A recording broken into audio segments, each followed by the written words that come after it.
Now that we've finished our metal texture, we're going to move on to our wood texture. But before we do that, there are a few things that we should do before we start texturing an object. We need to know which part of the object we're going to apply the damage to and which parts we're not. And for this, we need to get some inspiration from the outside world. Next time you go outside, try to understand your environment. Don't just look at objects around you and try to copy what they look like, but learn to see them and understand the processes these objects have been through in the past, up to the point that you are looking at them now. We're trying to emulate the passage of time, and the reason we know that time is passing is that all matter deteriorates at a rate based on its composition. Therefore, your objects should almost have their own character based on the external elements which have affected them. If you look at a wall or a door, really examine it.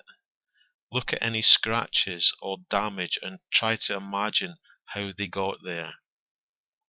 Was it down to an impact with other objects or from human contact? If part of the object is worn away, try to imagine how that happened and why there are other parts of the object that are left unaffected. Now, there's a mistake that a lot of artists make when adding damage to an object, is that they use too much. Often you'll see objects where every corner and every edge has its surface scratched away, and every flat side has got some sort of dirt or grime forced upon it. This is what happens when you're not really thinking about what it is that you're doing. Another mistake that artists make is when they decorate walls with graffiti, for instance, in a video game. All the designs on every wall look as if they were created recently. They almost look brand new.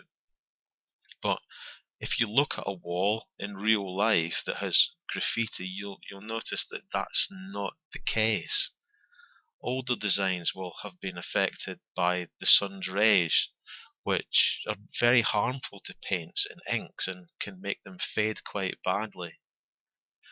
They will also have been in contact with wind and rain, which will have made parts of the paint peel away.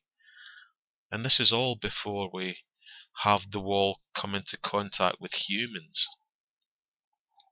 Remember that the simple touch of a human hand on the same part of an object, like a door handle or a handrail, over time will cause degradation to that object. Even now, if you have quite an old keyboard in front of you, just look at it now and look at the keys. You'll see that the ones that you've used the most frequently will have their surfaces worn to a higher degree than the rest. So the next time you go outside, take a camera or a camera phone with you and take pictures of objects that you see so that you can examine them properly later. And when you do get them back to examine them, you have to ask yourself a series of 6 questions, not only about the object, but about the damage it contains. And those questions are: who, what, why, where, when, and how. Firstly, look at the object itself. What is the object? Where is it? Why is it in this location? And who put it there? When was it put in that location, and how did it get there? Was it put there by people, or were machines involved? If you answer these questions, you will have something close to a character outline for that object. But we can go deeper by focusing on a damaged part of the object, which can be anything from a minor scratch on the surface to a large area of that object being missing. Again, we apply the same questions. Who or what caused this damage to happen? Where on the object has this occurred, and why are other parts not affected? When did this damage happen? Was it recently or long in the past? And how did this damage occur? If you do this, you'll have a better understanding of your object. And when it comes to creating objects of your own, you'll ask the questions, or you'll begin to ask the questions before you've even started building the objects. You'll be able to look at an environment and know exactly what it is you have to do to your object to give it interesting characteristics and so that it blends in perfectly with the environment.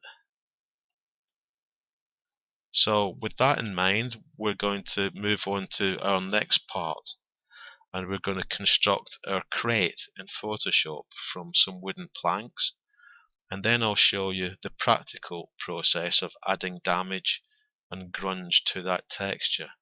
But in the future, when you make your own objects, the positioning and the amount of damage will be completely up to you.